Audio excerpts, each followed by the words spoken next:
ṣe pàtàkì ni ẹ má mọ̀jà fi ṣeré. Bẹ́ẹ̀ ni ọjọ́ ọ̀la wa kò ṣeé fi ṣeré. Ṣẹ̀rọ̀jọ́ ọ̀la mi o, adájú tàtẹ̀yìn wá lọ. Ṣẹ̀rọ̀jọ́ ọ̀la mi o, adájú tàtẹ̀yìn wá lọ. Torí mi ò fi ṣeré, mi ò dẹ̀ fi ṣeré o. Ṣẹ̀rọ̀jọ́ ọ̀la mi o, adájú tàtẹ̀yìn wá lọ. Ẹkúlé là ń kára lé, ẹ káàbọ̀ là ń kérò ọ̀nà. Ẹja máa bẹ ọ̀bẹ bí ẹni bẹṣu, atẹ́lẹsẹ̀ máa bẹ̀ náà wò. Ẹ̀yin tèmi, wọ́n ní asúré tètè ní wojú ọjọ́ àrìngbẹ̀rẹ̀ ní wojú àwọn èrò. Àti wá dé báyìí nìyẹn sórí ètò wa, ètò yìí ọjọ́ ọ̀la wa. Ọjọ́ ọ̀la wa tá a gbọ́dọ̀ fi ṣeré. Ẹ máa rọ́jọ́ ọ̀la wa o, ọjọ́ tó ṣe pàtàkì ni ẹ má jà fi ṣeré. A ó tẹ̀síwájú nínú ètò yìí, àmọ́ ká tó tẹ̀síwájú nínú ètò yìí, ẹ jẹ́ ká kọ́kọ́ dé òkè lọ́hùn náà. Ó kẹ̀dẹ̀kẹ̀dẹ̀kẹ̀dẹ̀kẹ̀dẹ̀ tí ó ti já sọ́pẹ́.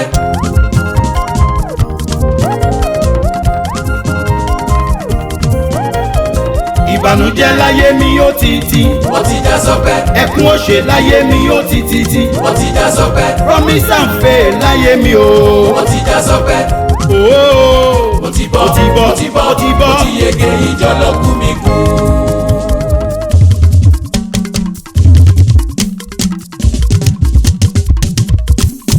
ẹ wá wò ó ó já sọ́pẹ́. alright ọ̀rọ̀ mi já síre. ẹ wá wò ó ó já sọ́pẹ́. ẹ wá wò ó ọ̀rọ̀ mi já síre. ọ̀rọ̀ mi náà ti já ó sọ́pẹ́ já sọ́pẹ́. mo ti rí ire gbà o ọ̀rọ̀ mi já síre. nítorí pé ìyọ̀tá fojú sí. ibi wọ́n fojú sí ọ̀nà mi ò gbà bẹ́ẹ̀ rárá. níbẹ̀ ni ẹ jókòó sí ibi ìyọ̀tá fojú sí. èmi ti ṣẹkọ nà mọ́ wọn lọ́wọ́. mi ò gbà bẹ́ẹ̀ rárá.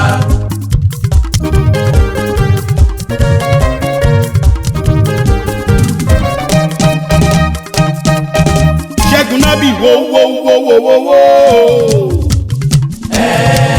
wá wò. Oore tó ṣe láyé mi o. wá wò. Àkàkà tán ni ìyanu ni ẹ wò ó. wá wò. Àṣé báyìí ni creator mi dùn ó sì mí. oyin ni o.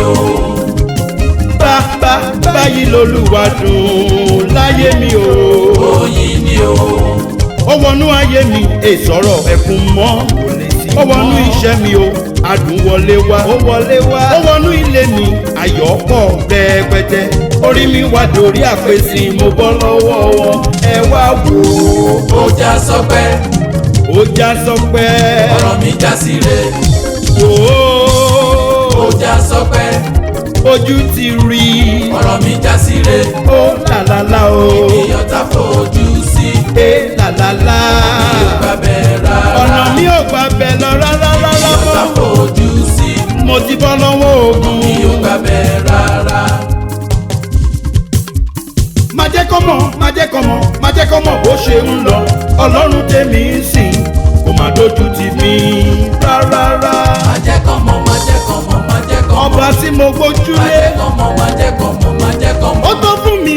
pé bàbá ń dábìrà. ó ń dábìrà nínú ayé mi. pé bàbá ń dábìrà. ó ń dábìrà nínú ayé mi.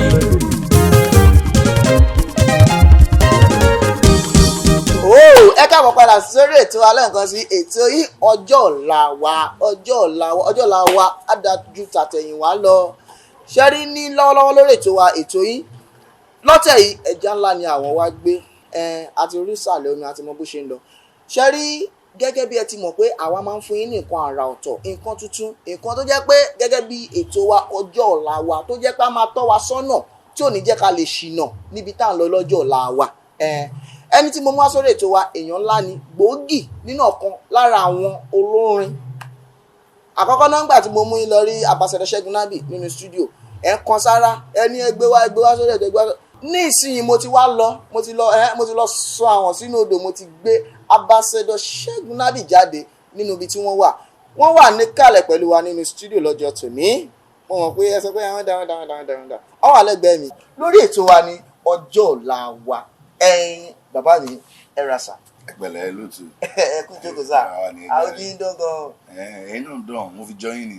ẹjọ mi ẹ fi jọ mi ojú ń dán ju tèmi lọ ẹ mọ̀ pé torí pé ẹ̀yin ṣẹ̀ṣẹ̀ dé láti abroad ni. ọ̀dà àtúntò tèmi bá ń dán ojú tẹ̀yìn fresh. ok ẹ jẹ́ ká gbà bẹ́ẹ̀ ẹnu mi dùn gan. àwọn ará ilé fẹ́ mọ̀ yín mo fẹ́ kí ẹ ṣàlàyé kẹ́ ẹ sọ orúkọ yín fún wa. ọ̀rọ̀ èmi ni Ṣẹ́gun Nábì Mr Pamela èmi gangan lèmi o wọn ò nífẹ̀ẹ́ lòmíì ṣe mí gbogbo ojú tó wò mí tí tó ń gbọ́ mi ó yẹ kẹ́yìn náà máa sọ pé wọn ò nífẹ̀ẹ́ lòmíì ṣe yín nílé o. wọn ò nífẹ̀ẹ́ lòmíì ṣe mí o. mo sáré claim ẹ ṣẹṣẹ ní ìbáyé tẹ claim ẹ bẹ́ẹ̀ àmọ́ ibi tí màlẹ́kà ń gbà kọjá gbogbo bíbá ẹ torí wọ́n ní kọ́bọ̀ sàmì lọ́jọ́ sí ó kọ́ lóhùn ní sàmì àìsàmì àdúrà ló jẹ́ kó máa ṣe ham káàkiri. Ambassador Ṣẹ́gun Nábì ọ̀gá wa ẹ̀gbọ́n wa ẹ sà a fẹ́ bí yín láwọn ìbéèrè kan o àwọn èèyàn ló máa ní ìbéèrè òfàjà ẹ̀dẹ̀ má bínú ṣe rí wọn pẹ́ plan fún nǹkan báyìí tẹ́lẹ̀ àmọ́ bá ṣe gbé yín wá yẹn ẹ máa múra wá sílẹ̀ ni. àwọn èèyàn fẹ́ mọ̀ kí ni nǹkan pàtó tó sún yín sídìí iṣẹ́ orin kíkọ àbí tí ẹ rí tí ẹ fi ń kọrin. ẹ jẹ́ kọ́kọ́ dúpẹ́ lọ́wọ́ orí mi ìṣẹ̀dá mi Ọlọ́run tí ó rán mi wá sáyé because that is the way I used to put it. mi ò mọ nǹkan kan pa ẹ̀ tí má sọ pé mo mọ nǹkan kan pa ẹ̀ irọ́ ni. ohun tó ṣẹlẹ̀ ní pé nígbà tí mo wà ní ọmọ ọdún mẹ́ta mo rántí dáadáa ní as at that age mo wà ní ọmọ ọdún mẹ́ta ni àwọn òbí mi sọ pé mo ti ń kọrin àti mo ti ń hum mo ti máa hum wọ́n mi yẹn wọ́n á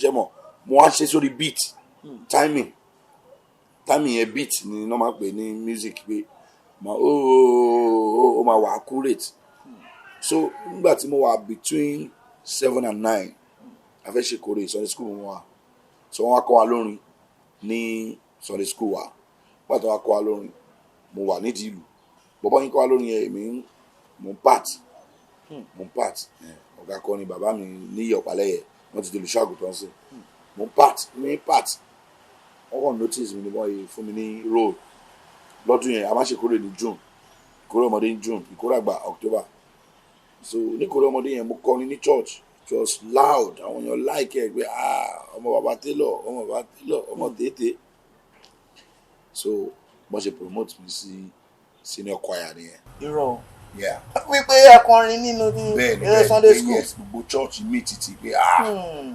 ògo ni bí mo ṣe lórí ìbéèrè yín o mo sọ pé èmi ò mọ bó ṣe ṣẹlẹ̀ bọ̀ tí Ọlọ́run bá ti kọ̀ọ̀kan mọ́yàn a kò máa wú jáde ní àwọn òbí èèyàn kan máa wò pé báwo ló ṣe ṣẹlẹ̀ torí màámi tó bí mi gan ò fẹ́ kí n kọrin kò ṣe pé bóyá pé wọn ò láìkẹ́ bẹ̀ bọ̀ wọ́n wo àwọn àdójúkọ tó wà nínú iṣẹ́ orin pé irọ́ don't go there o bọ̀ ibi kẹlẹ̀ ní tí àwọn èèyàn ti appreciate mi ìjọ ẹ̀sìn àánú Wednesday Friday màá ti dé church kì í ṣàkọrin bí ṣe máa ń ṣe mí so mo ti wọ choir màmá mi ò gbà choir dẹ̀ máa ń lọ show gbà yẹn overnight tó bá ti ní ọmọ ti pé date pé à ń lọ show ní kíní báyìí mi ní sùnmọ́jú Friday sá èmi ni mo máa ń fa bọ́ máa gbálẹ̀ àwọn ọmọ mẹ́rin wọ́n ti fún wa ní portion máa fa bọ́ máa ti jí láti bí 2 a.m. lóru máa ti lọ fa bọ́ máa lọ ìjọ kan mo lọ fa bọ́ nínú òjò mọ́ mi kọ́ mi ní kò wá gbá mi létí ṣé torí pé òun lọ sí party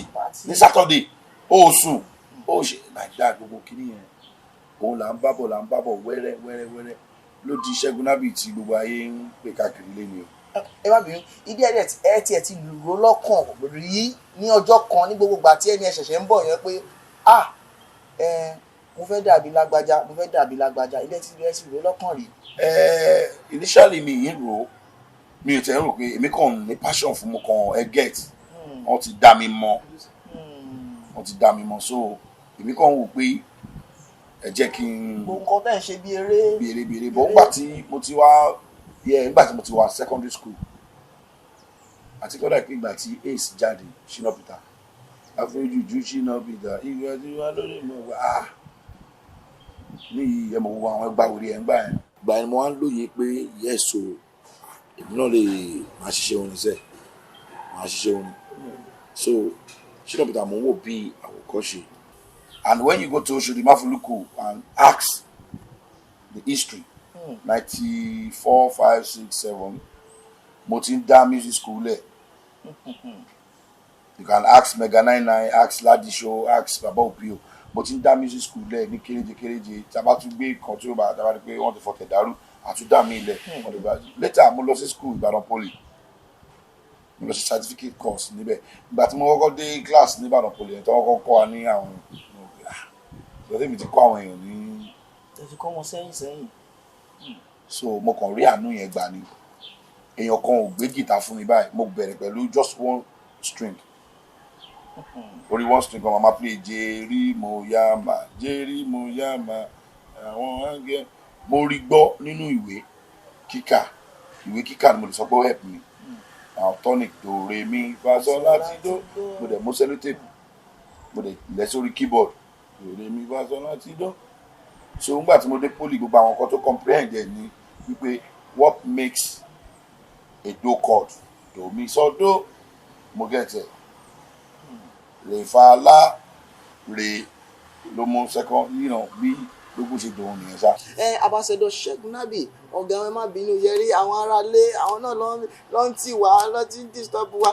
Àwọn fẹ́ rí ẹni tí wàá fi hàn wá ní studio bó ṣe ń poṣẹ́ pọ̀ kí nìkan mo ní kò sí wàhálà. Ṣé rí ọ̀rọ̀ lẹ́gbọ́n lẹ́nu Ambassador Ṣẹ́gun Nabi, wọ́n ti sọ nǹkan tí ó sún àwọn sídìí iṣẹ́ orin ṣíṣe. Wọ́n rí wípé iṣẹ́ orin ṣíṣe yìí kò ń ṣe, wọ́n kàn rí pé Ọlọ́run dìídì wọ́n fẹ́ kí tálẹ́ǹtì yẹn kó waste, Ọlọ́run dìídì fi sí wọn lára ni, òun ni wọ́n fẹ́ kó waste ni wọ́n fi di ẹni tó jẹ́ pé àwọn èèyàn ń rí gbọ́, àwọn èèyàn ń rí wò, àwọn èèyàn ń rí gẹ́gẹ́ bí àwòkọ́ṣe lọ́jọ́ tòní. Ẹ̀yin tèmi à ń sọ̀rọ̀ nípa ọjọ́ ọ̀la wa. Ṣé rí èmi ò ní tí mo fẹ́ sọ̀rọ̀ lórí ẹ̀ ni, àmọ́ mo fẹ́ ẹ jẹ́ kọ́kọ́ throw question yẹn sí àlejò wa náà. Mi Ambassador Ṣẹ́gun Nabi, ẹ má bínú o, ǹjẹ́ ẹ lè sọ fún wa nípa ọjọ́ ọ̀la wa? Because àwọn kan wà tó jẹ́ pé wọ́n believe pé owó tí wọ́n bá ní káwọn fi ṣe fàájì tán lẹ́ẹ̀kan náà, gẹ́gẹ́ bí wọ́n believe pé bóyá tó bá di ọ̀la lè sáfẹ́rẹ́. Wọ́n kàn believe wípé táwọn bá ti ṣe fàájì yẹn tán báyìí àjọ̀nú tó ń gbé wá tún máa gbé wá. Ǹjẹ́ ṣé ó máa rí bẹ́ẹ̀? Ọjọ́ ọ̀la ọ̀rọ̀ ńlá ìbéèrè ńlá ìbéèrè yẹn o. Because tá bá ní ká wo ọjọ́ ọ̀la ohun tó rọ̀ mọ́ pọ̀ débi wípé ilé kíkọ́ ọjọ́ ọ̀la ni, mọ́tò ọjọ́ ọ̀la ni, ọmọ bíbí ọjọ́ ọ̀la ni, ìyàwó ọjọ́ ọ̀la ni. Example lélẹ̀, ẹ rí pé àwọn bàbá wa, irú bàbá mi sì wọ́n kọ́lé bọ́ lọ́dọ̀ wọn náà nísìnyí kọ́ sùn re àwọn ọ̀gá ọjọ́ ọ̀la ṣebí àwọn ti kó sí bọ́ ilé ṣì wà ń bẹ̀, we are still making money lórí ilé yẹn. So ọjọ́ ọ̀la ni wọ́n build ọjọ́ ọ̀la yẹn fáwa. Èmi tí mo jókòó yìí gan ọjọ́ ọ̀la ni mo jẹ́ fún bàbá mi, bàbá Taylor. Àwọn ọmọ tèmi náà wá ń bí wọ́n jẹ́ ọjọ́ ọ̀la fún mi. Báwo la ṣe wá ń tún ọjọ́ ọ̀la ṣe? Another ọ̀rọ̀ ṣe mo kí n sọ tàwọn ọmọ mi sìn. Ọjọ́ ọ̀la àwọn ọmọ mi ó wà lọ́wọ́ Ọlọ́run o, pàṣálì ó dẹ̀ wà lọ́wọ́ èmi náà. Tá bá bímọ tí kò ságbára àti lọ sí ilé ìwé fáwọn ọmọ yẹn, àti kọ́ kádàrá àti dúró. Ṣùgbọ́n nígbà míì heaven help those who help themselves. A gbọ́dọ̀ sọ pé gbogbo ẹ̀ kádàrá yan ọmọ aṣọ̀lẹ̀. Kí wá bímọ sìn òun ọmọ yẹn lọ sí school. Tó bá ọmọ yẹn lọ sí school ó ní àwọn ibìkan tó máa dé tó tún máa yàtọ̀ sí pé kádàrá sọ pé kò lówó àti rán lọ sí school. These are ọjọ́ ọ̀la tí ó yẹ kéèyàn ti gbámú láti pínísí bó ṣe ń dàgbà pé ọjọ́ ọ̀la rẹ̀. Gbogbo wa náà là ń rí àwọn ọmọ bàbá olówó tó yẹ pé àjọ máa lọ school tó bá tó time kan wọ́n á tún shift wọn lọ bí wọ́n build ọjọ́ ọ̀la fún wọn. Irú wọn sì yà wá di ọ̀la wọn á ní wọ́n fẹ́ contest for presidency. Ṣé tí yóò kàwé máa ń lọ ṣe president? Possible. So ọjọ́ ọ̀la ṣe pàtàkì, ó ṣe kókó. Ọ̀rọ̀ tó tóbi tó ní ìpele ní ọ̀rọ̀ ọjọ́ ọ̀la, ó ṣe pàtàkì ó dẹ̀ ṣe kókó. Àwa ní ọjọ́ ọ̀la wa bó ṣe máa ń sọ. Kí ni ọjọ́ ọ̀la wa? Ọmọ mi ọjọ́ ọ̀la mi. ilé tí mo kọ́ ọjọ́ ọ̀la mi, orúkọ mi ọjọ́ ọ̀la mi, ìyàwó mi ọjọ́ ọ̀la mi. Àwọn kan ti kú débi pé wọ́n kú ni ṣùgbọ́n ọlá wọn ò kú, ọlá wọn sì ń fọhùn. Ọlá bàbá tó bí èmi lọ́mọ, bàbá Télọ̀, ó sì ń fọhùn. Ó mo ṣe lè máa fi kọ́ lórí pé báyìí ẹni tí bàbá ẹ̀ jẹ́ adigunjalè tí wọ́n mọ̀ ká pé kìnìkan ọjọ́ ìlà kan tún nìyẹn o sí burúkú. Ọmọ ta ni káì kó bẹ̀ má gbà o sọ fún pé mi ìsínlé torí pé bàbá ẹ̀ ti bà ọjọ́ ọ̀la jẹ́. Ẹ wo bàbá wa MKO Abíọ́lá, wọ́n bímọ orúkọ yẹn ò parẹ́,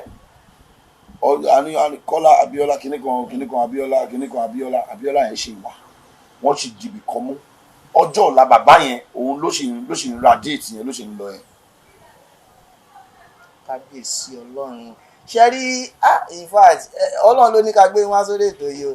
Ṣe rí nígbà tó Ọlọ́run bá ṣiṣẹ́ ń gbà mí a máa ní pé bí ló ń ṣe nígbà táwọn àwọn tó jẹ́ olólùfẹ́ wa tí wọ́n bẹ̀rẹ̀ sí máa comment lórí àwọn Twitter wa káàkiri, wọ́n ní ẹni tá lọ wọ́n studio ẹ gbé wá ẹjọ́ kan wá fẹ́ rí wọn live, a fẹ́ gbọ́rọ̀ lẹ́nu wọn. Ìgbà tó máa gbọ́rọ̀ lẹ́nu yín mo mọ̀ pé àwọn gan inú wa máa dùn nílé pé àwọn rí ẹ̀kọ́ kọ́ látara yín.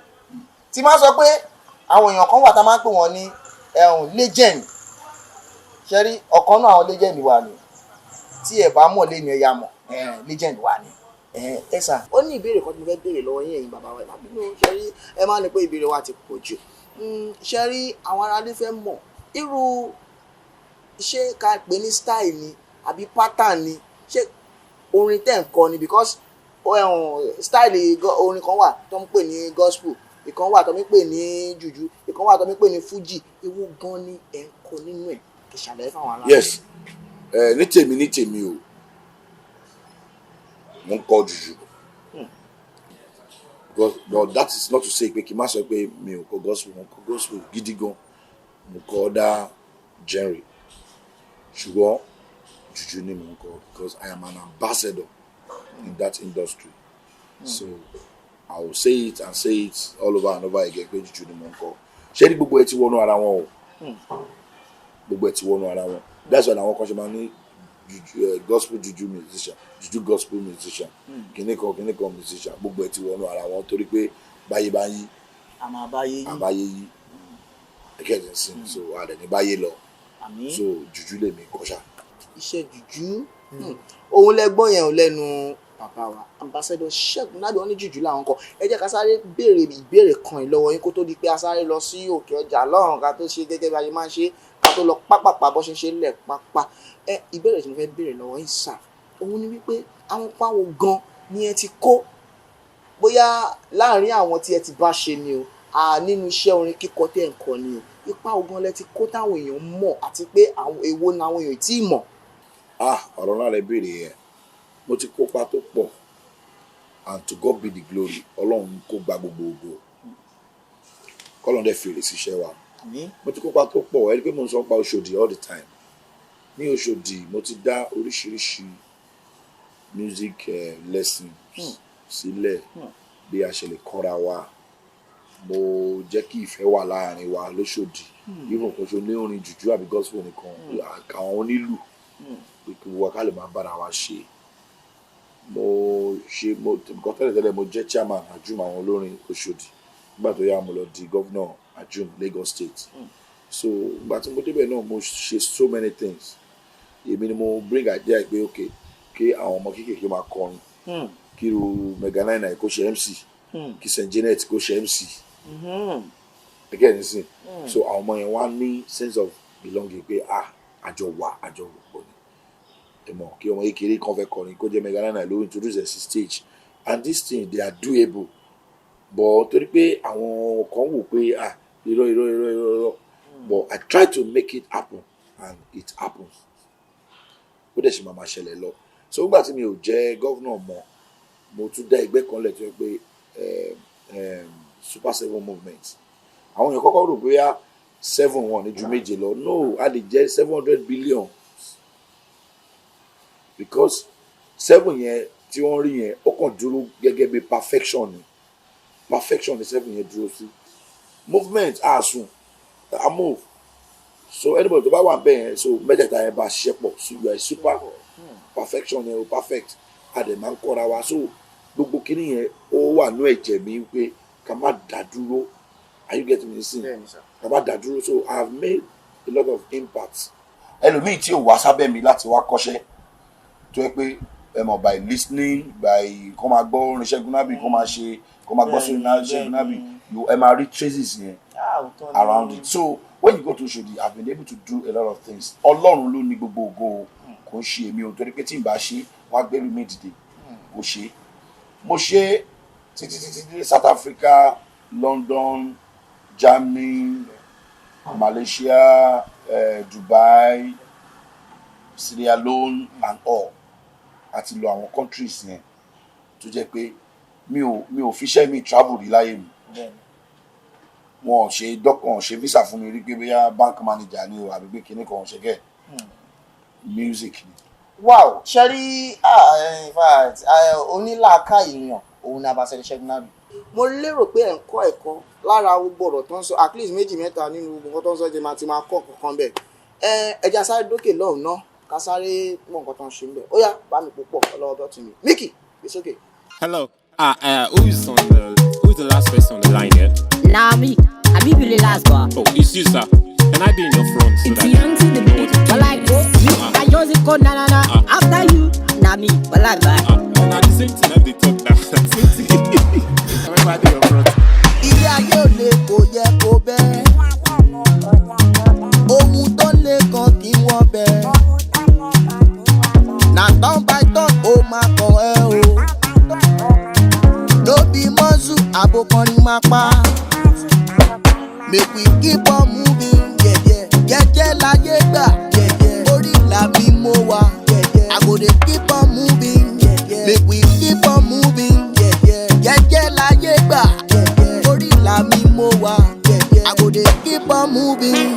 ẹwà àwọn ọmọ industry tí n bá bí wọ́n léèrè máa ní kí ni wọ́n rí òṣìṣẹ́ òkọ́ṣẹ́ òdẹ̀jọ́ lọ rí dem go dey enter boutique wọn á tún ní ohun ẹwà àwọn ọmọ Yaba ọmọ Mushin ọmọ Agége ọmọ Ìjú Ṣàgá ọmọ Àgbàdo ọmọ Ìtòkì ọmọ Pọ̀súrù ọmọ Ìjókòó ọmọ Kájọlà o ẹwà ọmọ Bàrígà ọmọ Òṣòdì o ọmọ Yànà Pájà wọ́n ilé ayé ò lè kò yẹ kó bẹ́ẹ̀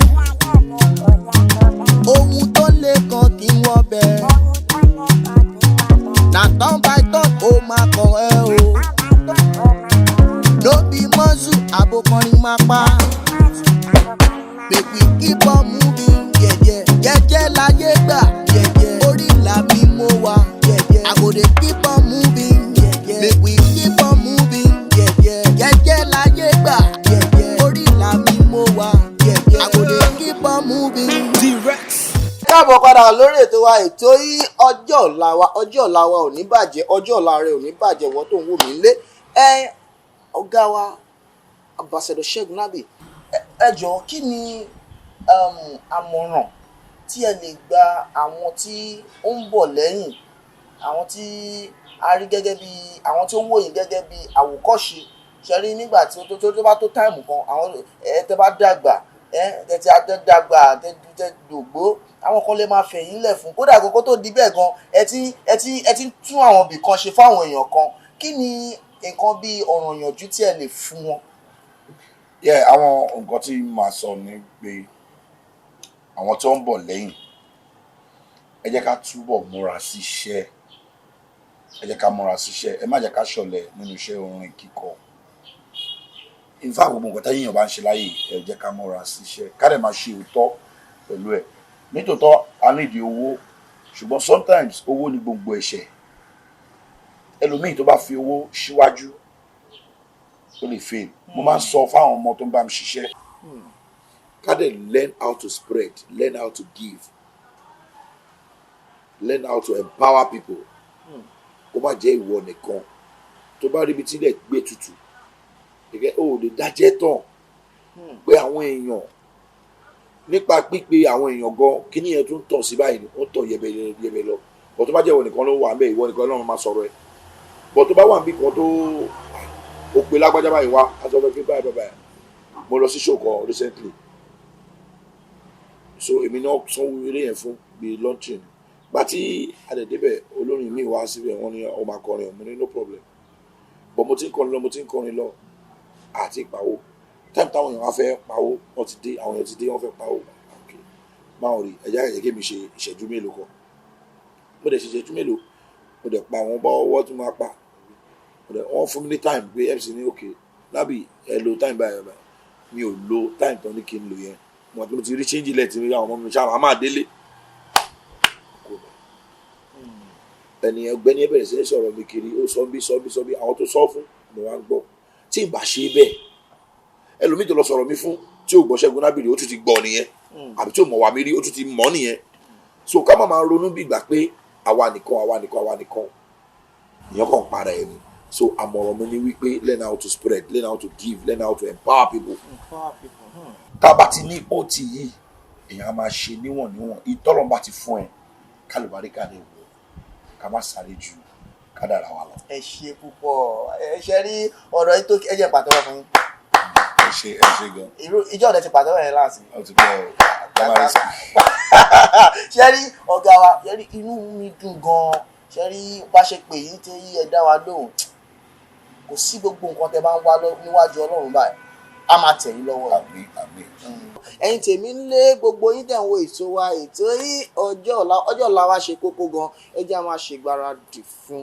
ọ̀rọ̀ lẹ́tí gbọ́ lẹ́nu àlejò wa tí a mú wá tí orúkọ wọn jẹ́ Ambassador Ṣẹ́gun Nábìrì orúkọ tèmi ò yí padà gẹ́gẹ́ bí ẹ ti mọ̀ orúkọ tèmi ni wọ́n pè ní Ebenezer Ọmọdékúnlé tí gbogbo àwọn èèyàn máa ń pè ní májẹ̀mú tuntun wọ́n ní tí májẹ̀mú àtijọ́ ò bá ná báwọn kò sí nǹkan tó máa jẹ́ ká ṣe tuntun ṣe rí àníyàn jù báyìí lọ lórí ètò yìí ẹ jẹ́ ká sọ fún àlejò wa kí wọ́n fi orin kan bá wa fi kẹsẹ̀ lẹ̀ ká lè ṣe kí ni ká gbé bọ́ọ̀lì ká jó sínú ògbó wa. ó yá ẹ wá òkú ó já sọpẹ́ lọ́dọ̀ tàwa ọ̀rọ̀ wa já síre àní ẹ wá wò ó já sọpẹ́ kíákíá ni ọ̀rọ̀ wa já síre ọjọ́ ọ̀la ibi ọ̀tá fojú sí ọjọ́ ọ̀la ọ̀nà wa ò gbà bẹ́ẹ̀ rárá ọjọ́ ọ̀la ibi ọ̀tá fojú sí ọjọ́ ọ̀la wa ọ̀nà wa ò gbà bẹ́ẹ̀ rárá. má jẹ́ kọ́ mọ̀ bó ṣe ń lọ Ọlọ́run tèmi ń sìn kò má dojú tì mí rárá. má jẹ́ kọ́ mọ̀. ọba tí mo gbójúlé má jẹ́ kọ́ mọ̀. ó tó fún mi pé bàbá ń dábìrà ó ń dábìrà nínú ayé mi pé bàbá ń dábìrà nínú ayé mi.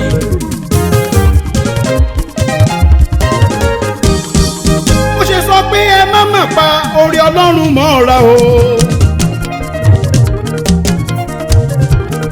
Olúwa bá ṣe lóore. ẹ má mà pa orí Ọlọ́run mọ́ra kò dára. Olúwa tó bá ṣe lóore. ó yá kọrin sí i. Kọrin hallelujah. káwọ́ ẹ sókè o. Ijó ayọ̀ sí bàbá. wò mí bí mo ṣe ń ṣe. ṣe báyìí. Ijó ayọ̀ sí bàbá. ẹ má fi ibi ṣú olóore. ẹ máa dúpẹ́ kẹ́lẹ́ rí mìíràn gbà. ẹ má fi ibi ṣú olóore. mo ní kẹ́ máa dúpẹ́ kẹ́lẹ́ rí òmíràn gbà. má pa orí Ọlọ́run mọ́ra o. Olúwa bá ṣe lóore. kọrin hallelujah. Ijó ayọ̀ sí bàbá o. hallelujah. Ijó ayọ̀ sí bàbá. ó ti tẹ̀síwájú kò ní débẹ̀ ta òkè lẹ́múrú sí ọjọ́ ọ̀la wa program tá a ṣe lọ́ọ̀ṣì tá a ṣe gbé kalẹ̀ òkè ló máa lọ ẹ̀yin tèmi nílé lóko ẹ gbìyànjú ẹ máa wò ẹ subscribe ó wà lórí YouTube ẹ máa wò dáadáa ẹ wò program tó dánú tó ń kọ́ ọ̀lọ́gbọ́n ìfàtẹ̀kọ́ pọ̀ ń bẹ̀ ẹ̀yin náà ti rí ṣẹ́tìrí ẹ má miss ṣe.